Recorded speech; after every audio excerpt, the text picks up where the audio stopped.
মা যখন 1000 টাকা দেবে বলে। এই মানা, বলছি রান্নাঘরে বাসনগুলো আছে, একটু মেজে দে না, তোকে আমি 500 টাকা দেব।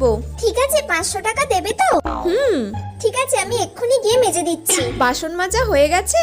হ্যাঁ মা। আচ্ছা ঠিক আছে, তাহলে তুই একটু ঘরটা ঝাঁট দিয়ে দে আর বিছানাটা গুছিয়ে দে, তাহলে আমি তোকে আরো 200 টাকা দেব। ঠিক আছে, আমি ঘর ঝাঁট দিয়ে দিচ্ছি আর বিছানাটাও গুছিয়ে দিচ্ছি। A few moments later. মানা, আজকে রাত্রে তুই আমাকে একটু পাটা টিপে দিবি, হ্যাঁ? তাহলে আজকে তোকে আমি আরো 300 টাকা দেব। ঠিক আছে, তাহলে টোটাল 1000 টাকা হলো। আগে 1000 টাকা আমাকে তুমি দাও, তাহলে আমি তোমাকে রাত্রে পা টিপে দেবো।